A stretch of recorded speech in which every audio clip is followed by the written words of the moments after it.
News Now. Hello, welcome to Nerd News Now. I'm here with Kyle and Miss Jen. How's it going, guys? I feel like that entrance had a lot less energy than we have had recently doing this show. Also, stop pointing to your hat, Mark, because Justin's not here. I have the controls, and I could do that because go Phils. But his hat is like so subtle. Yeah. Yeah, but he was being not subtle about it. Why? Because I was tracing the logo with my hand? Yes, you were being not subtle about it. Hey, look, the Phillies earned my respect as a team. Like, I was terrified of them. Sometimes, management just pulls out a pitcher for no reason at all and gives you a World Series, and that's what happened. I will say this. Dustin Nickerson, who is a comedian, had the best take on this. He goes, remember, America, America wins when Houston loses, unless Dusty Baker is their head coach. Yeah, that's he's a pretty good guy. Like, but that also, was the whole take. Like, yeah. And also, now that we're in this Christmas rush, it's a good time to remind people that, Philadelphia fans once booed and pelted Santa Claus with snowballs. So yeah, well, Santa Claus was a loser. And that was like one of the less mean things that they've done. But anyway. Right. I mean, they are responsible for the entire hardcore wrestling movement. I mean, pelting Santa Claus with snowballs is not anything out of the ordinary for them. Yeah, I guess not. But look, it was a really good World Series. I mean, disagree. You disagree? Okay. A really good World Series would have gone to 7 games. Wow. Even that second game? Come on now. A really good World Series would have gone to 7 games. Well, the second game was good. The first game was good, but we blew it. I mean, we went to extras and blew it. And we had a 5-0 lead with Verlander on the mound. Then the second game we came back. And then the third game we got just skunked, 7-0, and they hit 5 home runs off McCullers. Yeah, I'm saying is I could have gone for another game. Also because there was nothing to watch last night because everybody was preparing to be against World Series Game 7. Yeah. And then when there isn't World Series Game 7, everybody's like, let's run Young Sheldon repeats. I'm like, I need to. Why? Is that how the executive sounds when he says it too? Let's run Young Sheldon. Let's run Young Sheldon repeat. Yeah. Yeah. Dirt Dastardly or something. Right. Conan O'Brien. Yeah, it would have been good to have one, I think. But we had the parade today. There was 2 million people downtown. That was wild. Yeah, I didn't think about it until after my husband went to work. I was like, he's never coming home. Yeah, there's a lot of traffic. Mm-hmm. And last time Detroit won anything, which was an NBA thing, like 8 people showed up for the parade. No, really? Because it was a victory parade outside in Detroit in the winter. Well, yeah. Like 8 people. More people showed up for the inside stuff, but for the parade, it's like 8 people. Well, they said we might have set a record today by having more people outside the mosquitoes, but that's unconfirmed. So the mosquitoes here are so bad lately, so that's what we have to do with that. Humidity brings them out. So we probably ought to get to our actual nerd news topics because we only have an hour. We're on a hard time this week. As we know, you can be a sports nerd for sure. You can be a sports nerd, but this is not a sports nerd topic.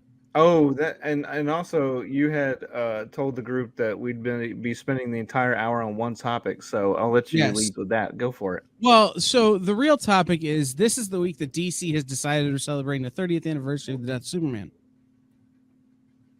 Okay, but that happened on November 18th, though, right? Well, November 17th. Okay. Which is technically, what are you doing 30 years ago next Thursday? Yeah. But as I said in our group chat, if DC doesn't care about the actual date, why should we? Right. So, where were you 30 years ago next Thursday, Mark? To be honest, I was watching all the stories on the local news with my mom and my brother, and then she took us to the comic book store and we got the book. So I mean, that was the first and only time that ever happened. I mean, we collected comics as kids, but it wasn't really on a regular basis. And before that, I had been purely Marvel, with being given Spider-Man and GI Joe books and X-Men books, and it was a really big deal, like national news, obviously international news, and that's where I was. I mean, I would have been oof, you said 30, so I would have been 14 at the time.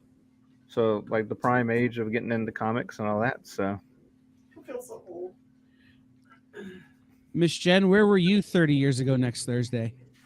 I cannot tell you for sure if Die Hard had been released yet, but I probably was watching one of the millions of times I took my younger brother, who was probably too young to go see the movie, and watching it, all the showings that there were after school, and then every Saturday and Sunday until it left the theater.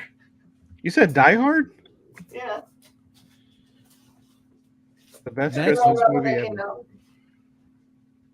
That came out in the 80s. Yeah, no, This this was Die Hard 2. Die Hard came out in 88, and Die Hard 2 was in 90. Okay. So are you So, seeing Die that- Hard 3? Okay. No, maybe because I- that would have okay, so been 92. after, I think. 92, I was in the police academy Well, there you go. shooting guns. Wait, Pew, for pew. real? Wait, are you talking about like you were seeing it in a theater, or you were in the police academy? You were in the police academy? She was running around with Michael Winslow and that other Steve guy whose name I Gutenberg. can't remember. Yeah, Steve Gutenberg. Steve Gutenberg. No, Put with my respect criminal on Steve justice Gutenberg's degree, I name. went to Oklahoma City Police Academy it was an 8-month academy, and I went for 6 months of the 8 months. Wow. Found out I had low blood sugar, that would make me have tunnel vision if I had to stand at attention and not move around, which I thought was a highly unlikely thing to happen as a police officer, but they disagreed. So I am no longer a police officer, but it was fate, right? Because then I immediately became a comic book store person. Wow. We need the more you know symbol on music cue right here. I did not know that. So I learned all the important stuff. The only thing I didn't learn about being a police officer is how to write a ticket. Yeah. But I do know how to shoot a weapon, and how to drive a car real crazy, and I know how to control you by holding your thumb only. All the important stuff. Wow. Okay. Okay. Yeah, no, I was just kind of happy that I remembered Michael Winslow. And I was trying to come up with the name of the guy who played Tackleberry.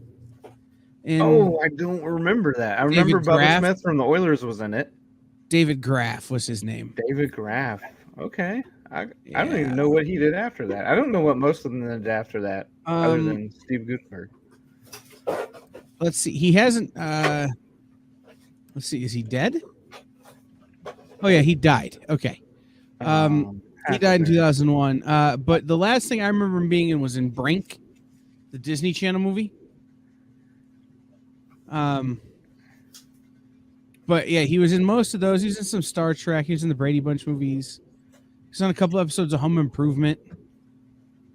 Quantum Leap. But the first thing, really, he was in Four Friends. He was in Dukes of Hazzard, and then he was in MASH. Which was cool. Okay. Back to the Mm-hmm. But I always forget. Yeah. He was in literally every Police Academy thing. All 5. Was there only 5? 6. I feel like there was more, like a made-for-TV movie or 2, but maybe not. I don't know, but there was Mission to Moscow. Oh man. City Under Siege, Assignment Miami Beach, Citizens on Patrol, Back in Training, their first assignment, and of course the original Police Academy. Citizens on Patrol, did that have David Spade and maybe Seth Green or something? Let's look. I always forget that Kim Cattrall was in Police Academy 1. And Sharon Stone. I forgot that completely. That sounds made up. I don't Yes, remember that. David Spade was in that one. Okay. Sharon Stone was in that one. Wow. I don't remember any of that. Those are the only names outside of the original staff at the Police Academy name you know. Yeah. Which were Bobcat Goldthwait, G.W. Bailey, Lance Kinsey, Brian Toshi, Marlon Ram, like all the originals. Yeah. But They yes. were about. They almost remade that like 4 or 5 years ago with Adam Brody, I think. They were working on the script, but That never seems came like to a fruition. mistake. You said it would have been a mistake? Yeah, I think so. Probably, but I mean that was we've had so many TV shows and movies that have been remade in that fashion. It may have been interesting. I don't know. I can tell you that Chips did not work out as well as I had hoped. So it might just be best to stay away from all. True. But Kyle, where were you 30 years I ago? was this many. Yeah. Standing in line to buy Superman. Oh yeah, by yourself? No. Okay, that's good. My dad took me and my 18-day-old sister. Whoa, really? Yes. We stood in line for like 3 hours. Dang. My mom yelled. It was the first time I ever thought, I think my parents might not be my parents anymore after this. I didn't know what divorce was yet. Yeah. But I knew that mom was going to kill dad. My word. But we got like 6 copies. So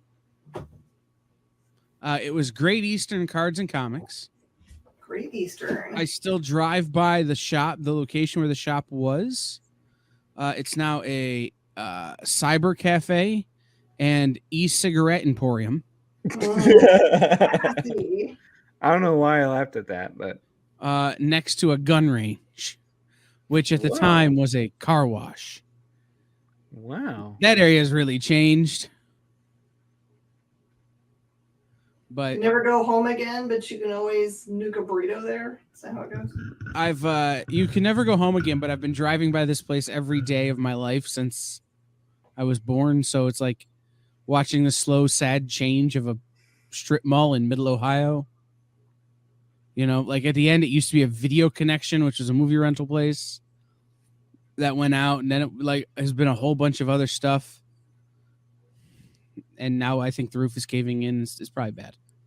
Dude. That was the second location of the third oldest comic shop in Toledo, which is a weird thing to say. But they were the first comic shop in town to have 2 stores. And I remember we went in there a lot. Then that's where I was introduced to Cardboard Crack, aka Magic the Gathering, Oh. and Dungeons and Dragons.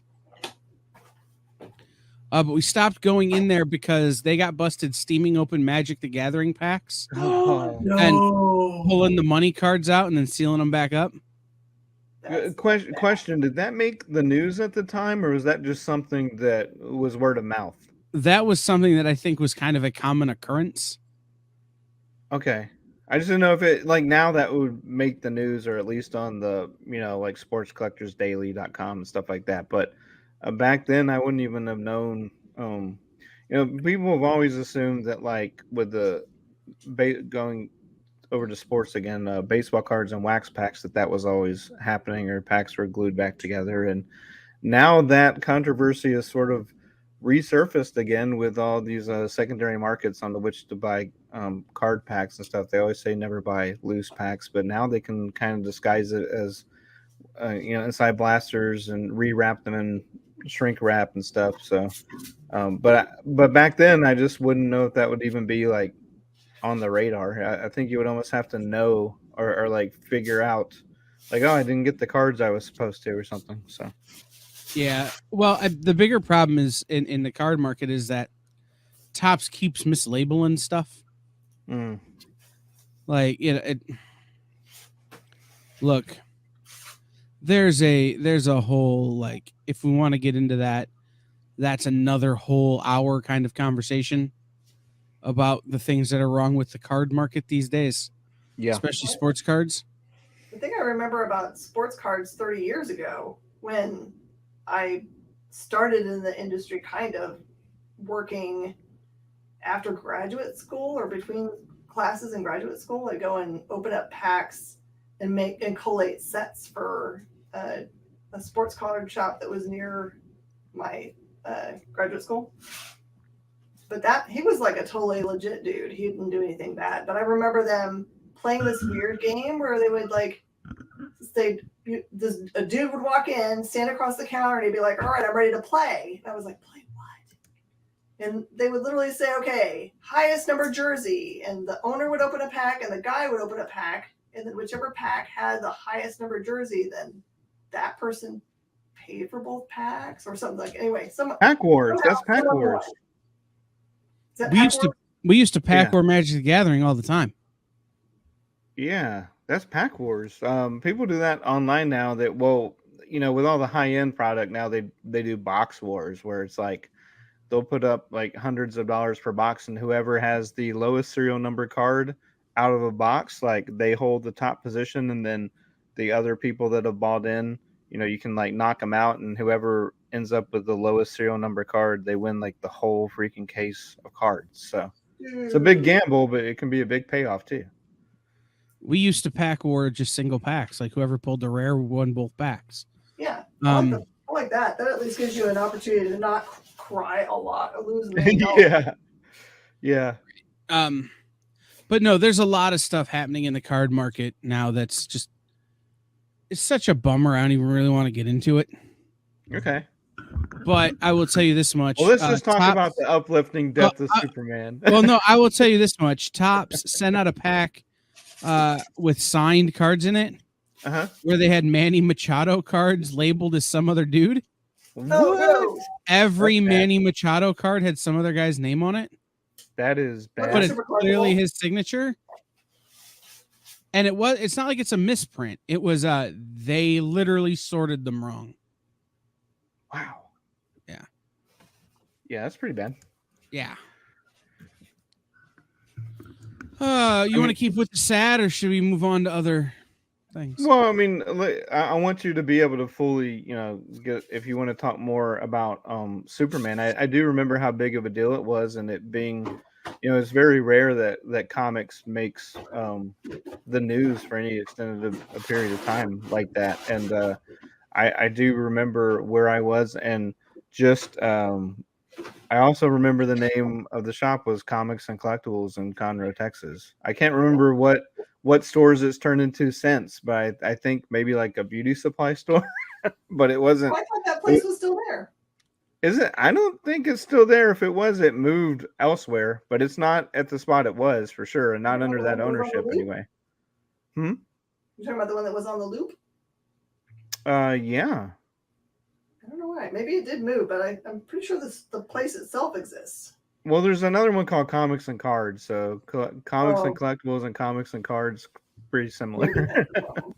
Maybe that's a problem. They're just super generic names. Yeah.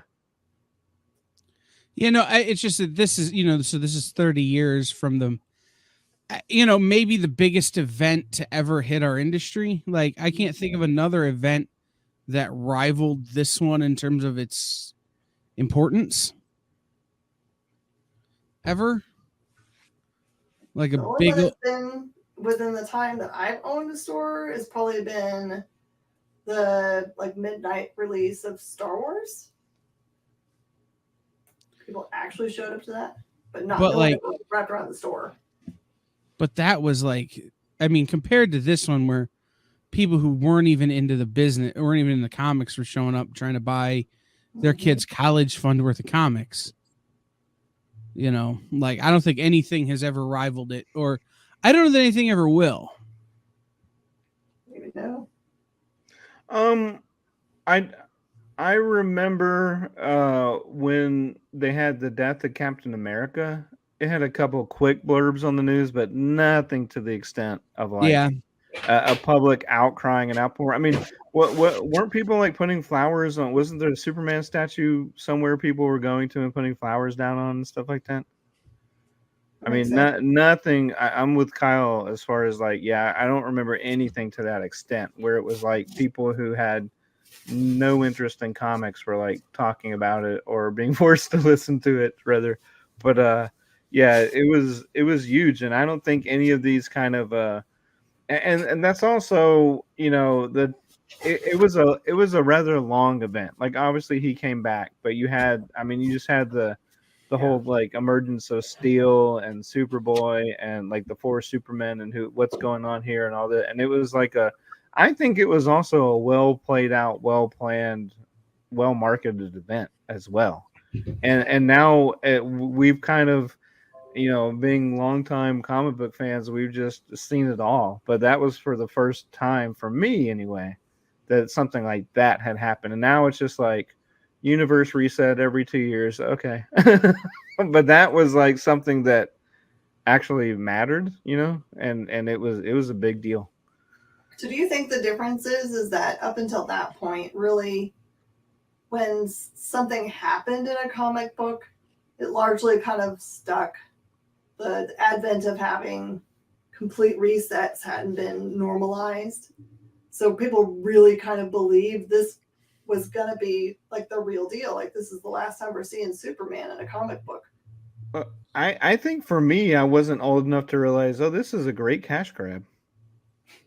And so now that's kind of like everything that happens. I mean, we're cynical as we get older, right, about this type of stuff. And so everything that happens, I'm like, cash grab, cash grab, cash grab, cash grab. So it's like I never had that thought. I'm just like I had just sadness and confusion. Like, wait a minute, how can Superman die? That's confusing. I mean, It's confusing to a kid. I think they'd rebooted other things, but they'd always been less important. Mm-hmm. Right? Like this is the first superhero. This is the one that's universally ubiquitous. This is the one that's had movies about it at this point. Like, sure, there were some Batman movies, but like not nearly as much as there have been Superman movies. Right? Like, yeah. You had generational actors playing Superman, like second generation actor playing Superman. Yeah, I just think it was a different thing. Right? Which is why this one hit different. Mm-hmm. There's also something, and I'm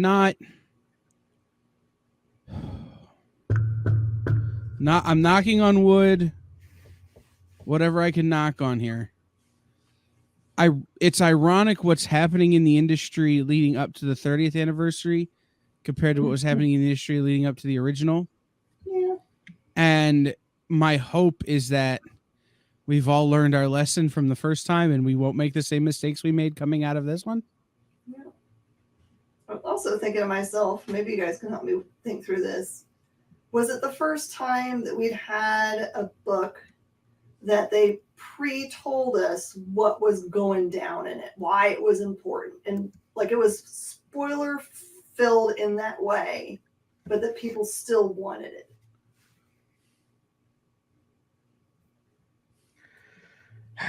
It's a tough one. I don't know. Again, I think I was so young that was sort of my gateway into. Oh wait, there's more than Spider-Man comics out there. Right. I mean, I was 4. I don't. Right. I don't remember. But just racking my brain now as someone who has really spent his whole life learning about comics from before that time, because it really is, kind of what my niche was. I can't ever think of a book that came along and said, in this one, someone dies. Or there was always books, in this one, someone dies, but there's never been one where it's like, okay, we know who's dying. Mm-hmm. Yeah. Yeah. Because it was coming for them to say there's a death in this book. That was always right. And say in the front in like that kind of drippy blood letters. In this one, someone dies. Mm-hmm. And like then someone on this cover one came around and goes, "Hey, Doomsday is called that for a reason, y'all." In this, we all know what happens inside this black bag. You don't even have to open it. Yeah.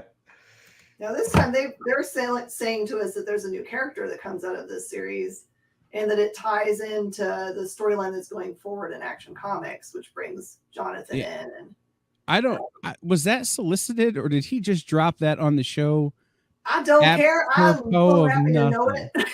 Well, no, because if that's not a thing that's been solicited, when I go trim that clip out, I need to get that clip.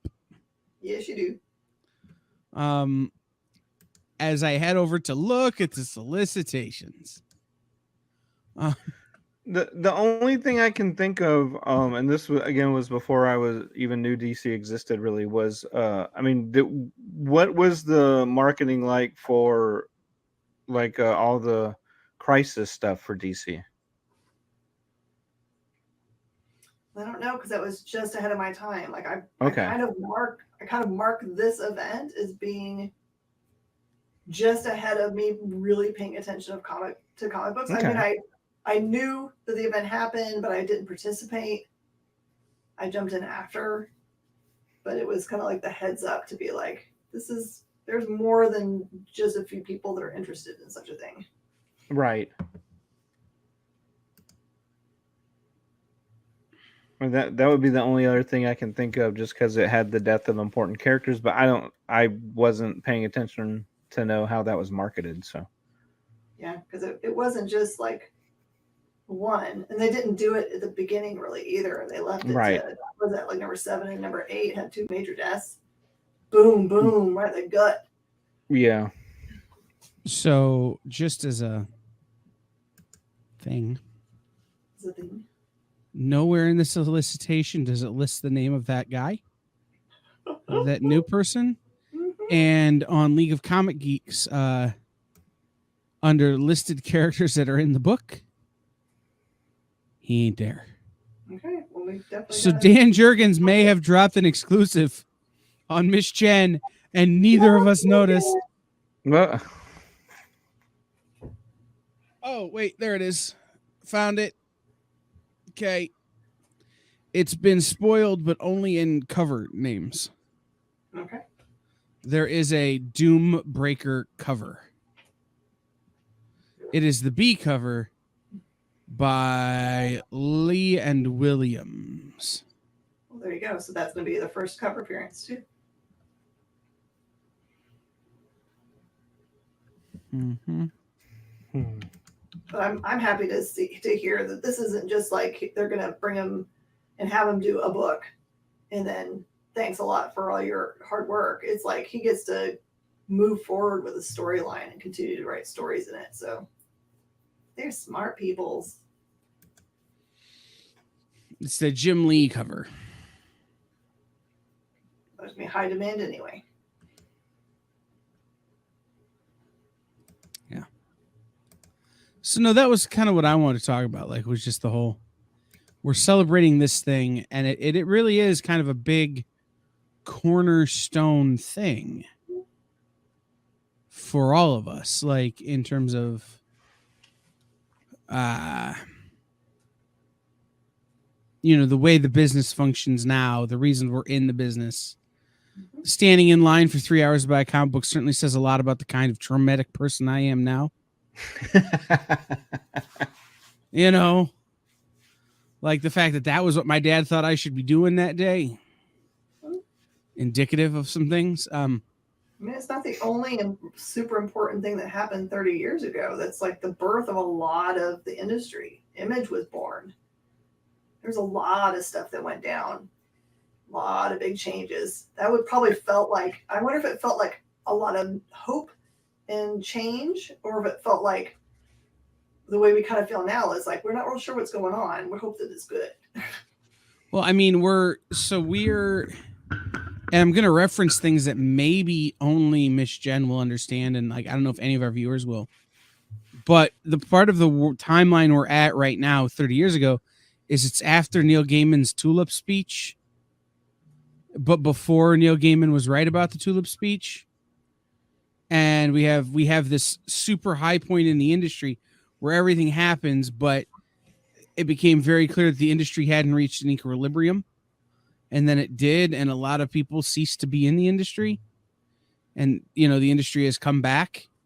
Mm-hmm. And so my hope is that what we've found is equilibrium with all of the different ways to access the industry, that the balance doesn't get all out of whack like it did 30 years ago. Now, what was going on with Marvel at this time? Was this when they were in bankruptcy or before? I mean, I know from a comic collector that was before X-Men had relaunched with Claremont and Lee, Yeah. which is an iconic series for me, and especially the first series of covers. But what was I mean, what was going on in the industry outside of the death of Superman 30 Marvel years was ago? very, very healthy. It was experiencing its X-Men 92 cartoon popularity, which drew a lot of people into the stores.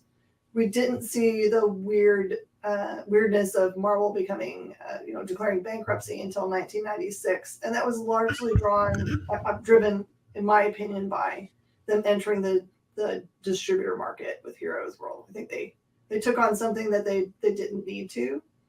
It could have been awesome, right? It could have been the best move ever, but I think it took their eye off the ball. Right. We're looking at the death of capital right now. You know, the kind of the proliferation of Diamond. By the way, Miss Jen, I have a really fun piece of swag that I need to send you from Baltimore when I pack up your swag. That was celebrating the 35th anniversary of Diamond, that they trotted back out because they probably made a ton of them and still have them.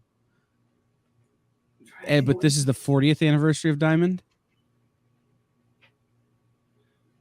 The only thing I know about for sure that's from early days that people talk about is, I guess there was like a T-shirt that people want that said that's like somebody is right. I can't remember who the person is even. No, this is the Steve Jeppy mini mate. Oh, I actually have one of those stuck somewhere. Mm-hmm. I have one too, but at one point I wound up with like 50 of them somehow, and I was giving them away. And I gave one to Dirk once, and then he got one at the Ringo Awards. It was like, here, I want you to have this thing. And I'm like, oh no. It's like my stock of Warriors of the Plasm. I thought I'd gotten rid of all of these. So, Kyle, for those of us who don't know, including myself, can you summarize the tulip speech that you referred to? I will just point people to the chapter in the book, My View from the Cheap Seats, the collected nonfictions of Neil Gaiman. It was his speech to the 1992 Diamond Retailer Summit. It was his keynote address, and he talked about the tulip market in what was that, 1400s Sweden, Norway, Denmark, someplace like that. It was pretty worldwide. And basically it was a thing about don't sell variants. Way back then? So, okay, I guess I can do this. I can't do it justice because when Neil Gaiman says it, it sounds so much more smart and official. Okay. But at one point, so much of the world economy was based around the trade of tulip bulbs. And the people of Denmark or Sweden or Norway or wherever this country was had divested so much of their actual currency wealth into tulip bulbs. And they had built their whole economy around it. And then when people realized that tulip bulbs were just something that they could grow in the ground, that they weren't a finite resource, the market fell out and it kind of crushed the whole world economy. And so his speech was, sell good stories, don't sell tulips. Oh. Don't sell variants. Don't invest so heavily in variants and gimmicks that you're not selling good stories, you're just selling good covers. Because when eventually the market falls out on the good covers, so too will your economy, and you won't be able to be in the game anymore. Yeah, it's the lead-in story in an awesome book called The Popular Delusions and the Madness of Crowds. Yes. Which people all together in mass hysteria sometimes don't think things through. I love the Witchfinder General story in that. Mm-hmm. But it was a speech he gave to a group of people who were unwilling to hear that speech. They were not super jazzed, man. Well, I got a question for y'all though. So when did, and I just mentioned X-Men, and looking back on it, I never really thought of that. Oh, that's variants. Like I didn't know what, 1A, 1B, 1Z, now there's insane amounts of variants for some stuff, 30, 50 covers. Um, when did variants really start? Like I guess he knew what they were, or they were a known entity if he was talking about it way back then, but 30 years ago, I would not have even thought that there was really variance, because when you look back now at buying the books from those years, there's not really a lot of options. It's just like, they might have a second or third print variant, but I But mean that that's was the kind of it. height of let's slap some foil on it. It really Let's make was. it a Okay. let's put a hologram on it. Okay. Let's what were some of the other gimmicks? Die Let's cut. do a gatefold. Yeah, a die cut.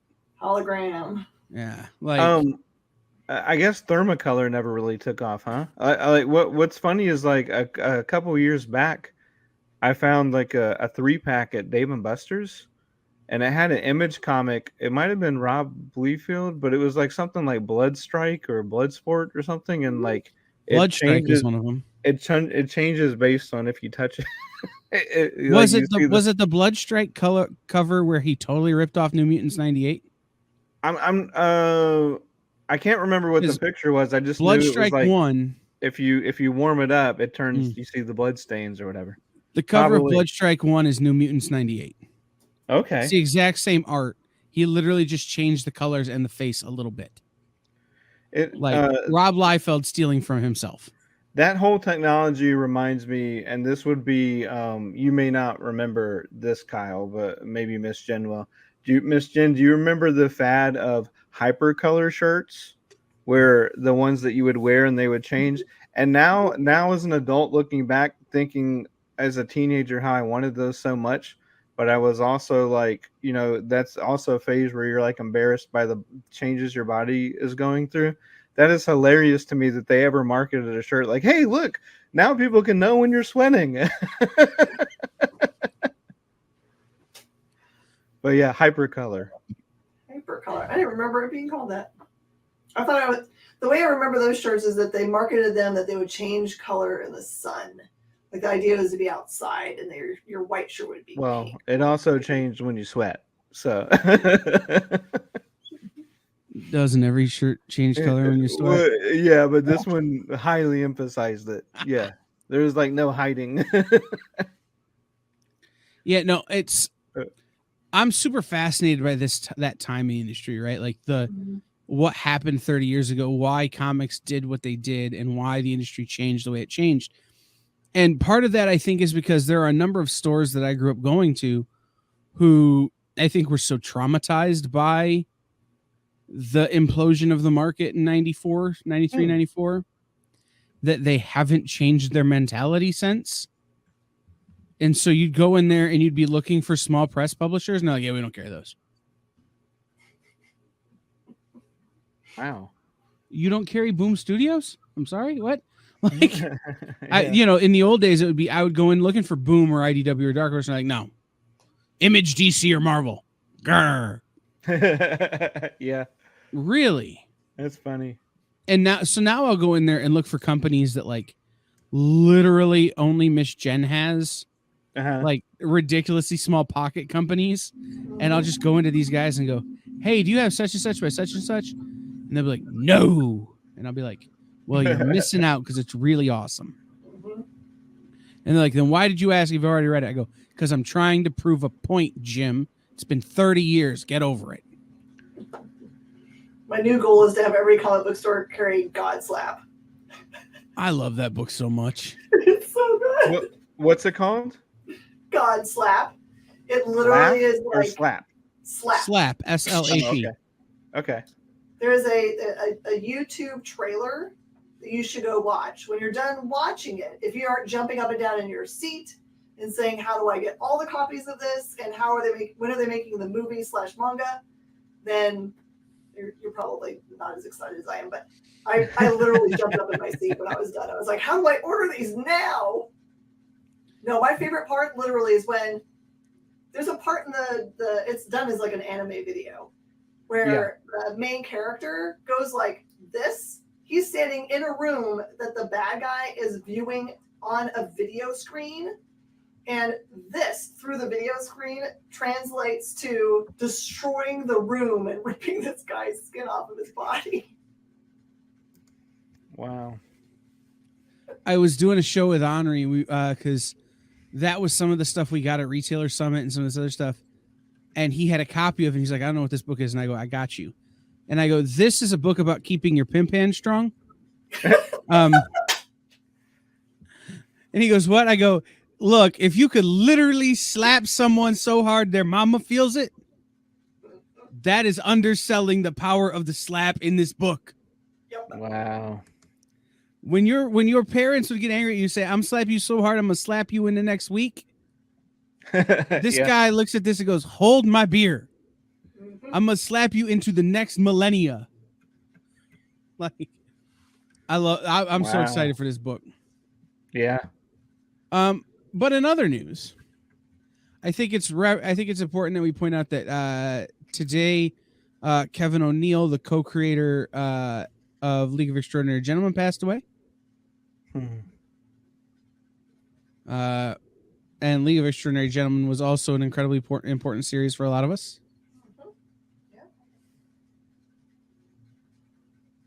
And the new Rambo is going to be a sequel prequel. What does that mean? It started off as a prequel, but now it's a passing of the torch sequel. Okay. So I don't know how it can be both, but it is. Who's he passing the torch off to? Hopefully the South Vietnamese. Wouldn't that be the point of that movie? I don't know. The only way that makes sense is that in the prequel-y part of it, we find out that he had a family member that we did not know about that converts into that person's taking on the mantle. Yeah. Other news, Lin-Manuel Miranda is going to play Hermes in the Disney Plus Percy Jackson series. Okay.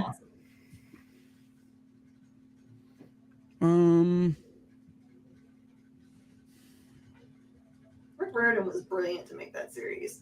He has to have known kids were obsessed with, or they have to learn about, the Pantheon. So we might as well make it more approachable by putting a character in there that they can identify with.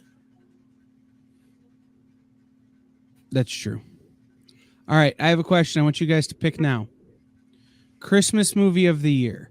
Ryan Reynolds and Will Ferrell in Spirited, or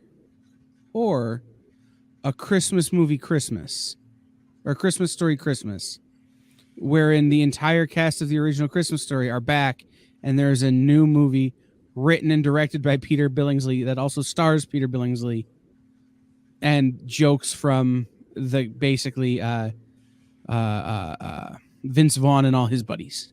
Who was in the first one? Peter Billingsley. No, the first one you mentioned. Oh, Will Smith, or not Will Smith, Will Ferrell and Ryan Reynolds. Wasn't there another one they just announced? The Rock and Chris Evans? I'm going for that one. In a Christmas movie? I thought so. Maybe I'm a crazy person. And what's the David Harbour one? Look, there are only two Christmas movies. It's this one, and it's a Christmas Story Christmas or Spirited with Will Ferrell and Ryan Reynolds. There are only two Christmas movies. I love Will Ferrell and Ryan Reynolds, but I'm intrigued by the second one. I'm gonna say the second one, Christmas Story Christmas.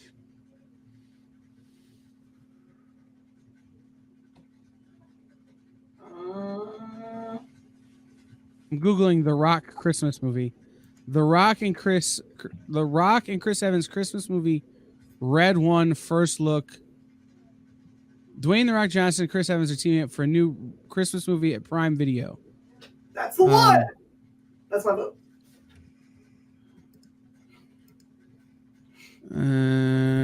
This doesn't look like a Christmas movie. No. It's called Red One. I mean, it is. What is Red One? Red One is the next film franchise from Dwayne Johnson's Sevens Brooks production.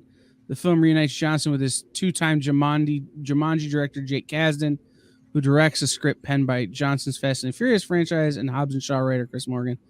Plot details remain under the tree for now, but the new movie from Amazon Studios is building out a universe of very cool Christmas lore and badassery all in once. It's an action movie set at Christmas.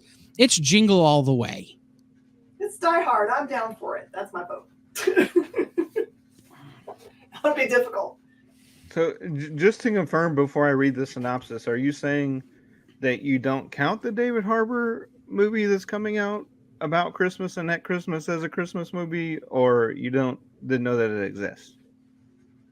Yes. Okay. He's trying to limit us to 2 movies. Okay, that's fine. Here's the thing.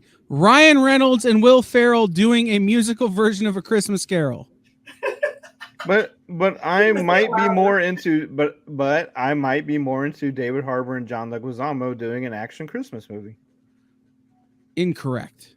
Okay, that's fine. There I'll go is with a the wrong Peter answer. Billingsley one. I'll go with the Peter Billingsley one. I'm not saying it won't be awesome, but it's definitely not a Christmas movie. I'm going to go for the Kurt Russell Santa movie number 2 or whatever it is, 3 or however it is. I love that version.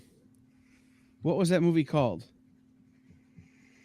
I saw the poster for it when I went to saw Black Adam for the 3rd time. Mm-hmm. What, a Kurt Russell Christmas? What are y'all talking about? It's Kurt Russell doing an action movie Christmas where he's Santa Claus. Yeah. But Is it David Amazon, Harbour's doing right? that. Amazon original? Kurt Russell? I don't see that one. It's like a Netflix, direct to Netflix thing. Was it Netflix? Okay. Hold on. Keyboard Warriors. I mean, I see one that he Christmas did like 4 years. Chronicles. That's 4 years ago, though. Unless That was there's a 2 new one. years. Christmas Chronicles 2 was 2 years ago. Oh, And I okay. do believe there is a 3rd one coming. Oh, okay. Yeah. But Die Hard's still number 1 all time, right? So. Mm-hmm. We'll see. Ryan Reynolds and Ryan Reynolds and Will Ferrell singing Scrooged. I don't know. What will be the next? Musical. What will be the 3rd movie to get the 24-hour treatment that Christmas Story first received and Elf has recently received? They already announced it's Christmas Vacation. Oh, they're okay. doing Elf, I Christmas didn't know Vacation, and A Christmas Story. Yep. Okay, I didn't know that. So it's what will the 4th one be? And my vote is for Will Ferrell and Ryan Reynolds in Spirited, or Scrooged. Scrooge is How about Nightmare Before Christmas? No, because Disney will never let TBS run it. Like they're not going to give that to Warner. Right, but they own enough networks they could do it. But Right, yeah, they I could see do it what- on their own, but Warner's Sure. next one will probably be Scrooged. Okay. Or, you know what would be hysterical? And this is, I probably wouldn't be the only one who would laugh. A rotation Scrooge, then Groundhog Day, then Scrooge, then Groundhog Day, then Scrooge, then Groundhog Day. Mm-hmm. So people would be like, what is happening? This is the weirdest movie marathon I've ever seen. And it's just all Bill Murray, like in weird situations. All right. That's not any weirder than the time they had a movie marathon of the Iron Giant, followed by the Iron Giant, followed by the Iron Giant. Like was all there was, just Iron Giants. Sometimes that's all you need. Yeah. All right, I will be right back. I have to step away. Okay. Okay. So we got about 10 minutes left, Miss Jen. Want to pump up some new and/or recent comics? Yeah, I got to talk to David Brewer today about his new book that's coming out this week called Specs. Okay. And it sounds really cool. It's about 2 besties that are messing around with some Silver Age comic books. And on the back, they had those like really dumb things you could buy. Yeah, like the X-ray specs. Yeah, but they find one that okay. has specs that are supposed to grant wishes. And even though the book is 20 years old or something, they somehow managed to get a hold of a pair. Uh-huh. And so it's a little bit about that, like, be careful what you wish for. What do you wish for? But also there's this dynamic where the one best friend clearly is having feelings for the other one. I don't know if the other one knows it or not, but there's this question about also in the background whether if you used your wishes to make someone reciprocate feelings, if that would be real or if it would be bad. Seems like my kind of book. That might be end up being a pretty heavy topic then, because then you're dealing with consent and yeah, that's going to be a pretty heavy topic. But is that, I wonder, is the title sort of like a dual shot at people who spec comics right now?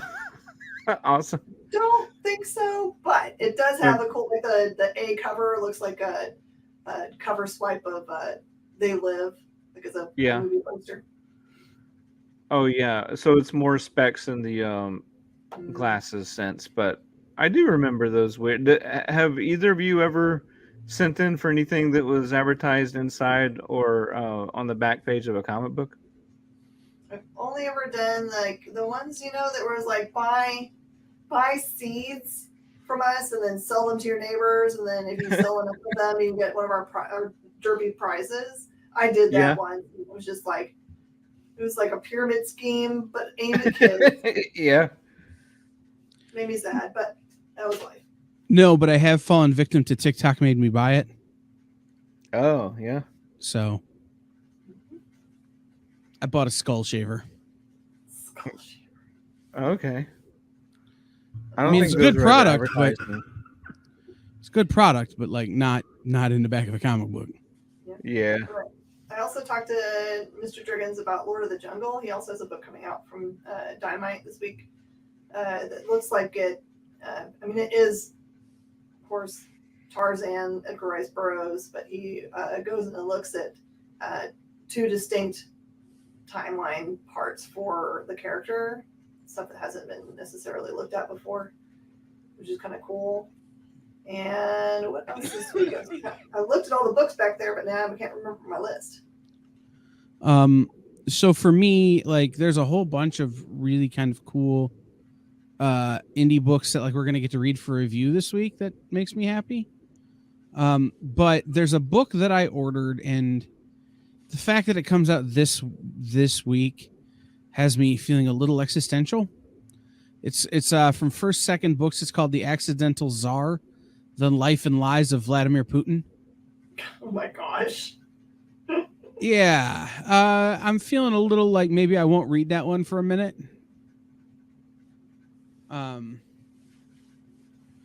But there to balance that,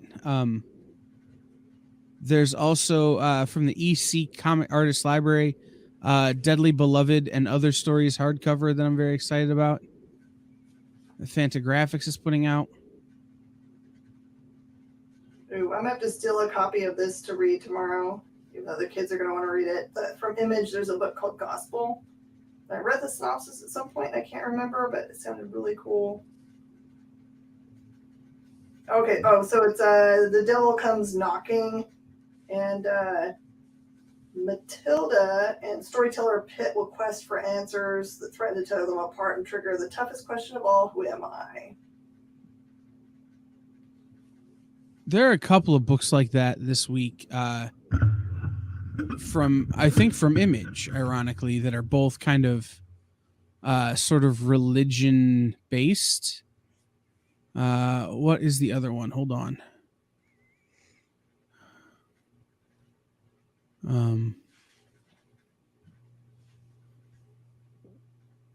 I don't. Is it Two Graves? Maybe.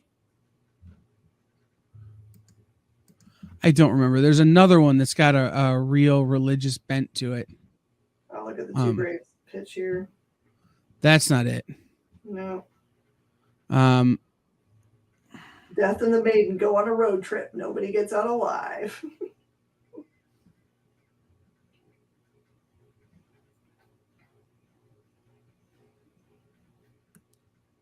It'll come to me. New Miss Jen, Firefly have series starts. hmm? New Firefly series starts.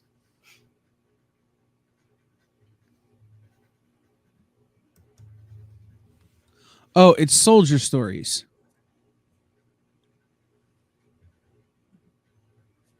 Has a religious bent because one of the people who compiled the stories is a reverend. Oh, how cool. Yeah. It's my jam. Yeah, so for me, we've got Specs, Firefly, Keep Flying, Billionaire Island, The Cult of Dogs from Ahoy, and then continuing Minor Threats, Shock Shop, and Crashing, which Crashing has been a book that I've been super into that I didn't think I would be super into. Mm-hmm. So there's that. Miss Jen, have we decided how we feel about Whatnot Publishing? It's a confusing thing for me. So, if a app-driven selling platform has a publishing house is attached to it that they're making unique content for, is Whatnot selling that exclusively on their site? And if they are, do I need to carry it as a comic book store as like a secondary place for people to get it? That's my confusion, whether it is something that they're offering that they just happen to be publishing also, and it's not something that they intend to be exclusive to them or whatever. That's the thing that's confusing to me about their foray into publishing. And they're making 70 bajillion covers Mm-hmm. of their first book.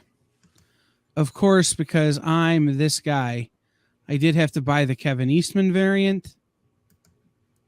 But luckily I was able to get it from Kevin, so I didn't have to buy 100 copies of the stupid book. There you go. I will say that there's something in my brain. I talked to somebody, and I cannot tell you where this information came from, but I'm almost certain that Amazing Spider-Man number 13 has got a secret something that's important.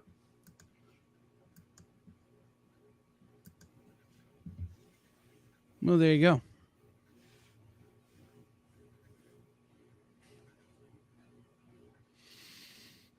I don't know. This is a weird week for me in terms of my pull list.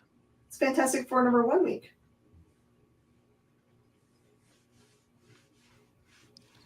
It's a weird week for me in terms of my pull list. There's not a lot that I'm into this week. There's some stuff I'm excited that we get to read because of review. But like beyond that,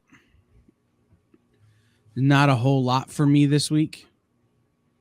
It's rare for you. You usually have a bunch of stuff that you love. Yeah, I really do think that it's just because I'm not getting the 30th anniversary of, Death of Superman. There's like, it's just like I decided that this was going to be a week where I just didn't. So I don't know. It'll be weird going to the local comic shop this week because for the first time in a long time, I will be buying off the rack more than I expected to. If that makes any sense at all. Well, I mean, that's also a joy, right? To walk into a comic book shop and be free and open to picking up things that you might not normally think about. Right. I mean, it's like, but I don't like being that guy, right? I like being the guy who way back at FOC you had my list. And I'm also the guy who's like, hey, that hardcover you weren't gonna even touch. I'm your patsy on that one. Order it for me. Sure. Like, there's something about that I enjoy being, and the fact that I don't have much this week makes me feel weird. Like, Cheech and Chong's Chronicles: A Brief History of Weed graphic novel is everything I would normally buy, and I didn't. Are you done, Michelle? Soon. Okay. There's somebody here for you because he wants his boxes, and I don't know what boxes. Oh, he just needs to get a short box, an empty short box, not a new one. Just there's a bunch of empty ones in the back. I'll use their house. All right. Well, since Jenna is hurrying us along, No, she just had a question from a customer. This is so funny. From Kandasha Comics, there is a, I'm guessing, manga graphic novel, because it's just listed as a graphic novel, called Go Go Loser Ranger. Go Go Loser Ranger. Now we have Humcurse. Okay, hold on just a second. Attention kaiju and Sentai fans. From the creator of the quintessential quintuplets comes a new anti-ranger action comedy that'll make you root for the alien invaders. Perfect for fans of Kaiju number 8 and Power Rangers. 13 years ago, an evil army of mysterious alien monsters invaded Earth, but the great protectors of mankind, the Divine Dragon Rangers, rose up to stop them. To this day, the fate of Earth hangs in the balance as the fierce struggle continues to unfold. Or does it? In truth, the evil aliens were subjugated within the first year, and they've now become nothing more than clowns forced to act out their continuous defeat every week for the entertainment of the masses. They're not real villains, being forced to crank out a monster a week for the Rangers to crush. But one of the aliens has had enough. Something has to change. You rebel against the strongest might of the Dragon Rangers and destroy them all from the inside. I mean, that's a pretty good. That is Go Go Loser Ranger. And not to be missed, if you're having a hard time finding early issues of this series, the Rent a Girlfriend box set releases. It's actually a good series if you like mangas. Mm-hmm. Anything else? It's interesting. I thought that last week these books released, but it looks like Kilchella, which is a scout book, releases this week officially. Even though we already put it on our racks, and I super apologize. We get them directly from the publisher. And Mista Ista, which is an awesome Kit Wallace book. Which was supposed to be out like a long time ago. Yeah, it just got, I think, paper delayed everything. But it's about a rabbit-looking assassin. So super cartoony. Think of the style of like Scotty Young, who he is himself very violent, but also he has this problem where he makes toxic boots. So it's funny. He's farting all the time.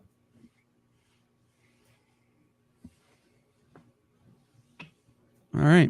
If there's nothing else, Mark, I need to redeem myself because I tried to do this from memory last week and did a real bad job of it.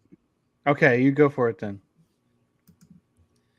Thank you for watching Nerd News Now, part of the Kingdom of Geekdom on Woodlands Online, sponsored by the Adventure Begins Comics and Games and Space Cadets Collection. Check out our other shows on Woodlands Online, like Weekly Fallout Sports Talk, The Adventure Begins Show, For Reals, The Best You, Between the Trees Business Talk, and much more. You can watch all these on Woodlands Online and on our partner station KVQT HD21 over the air on your television. All these shows and more on Roku right now. Just search and add Woodlands Online TV to your streaming lineup. Now, you can listen to our podcast versions on Spotify, iTunes, iHeartRadio, Stitcher, Google Podcasts, and Amazon. See, Justin, I said all the words this week, as opposed to last week where I relied on you to put them in as overlays. So, for Miss Jen and Mark, who's trying to do the thing where he's frozen, but he's super blinky and now pointing at his hat, I have been Kyle, and this has been Nerd News Now.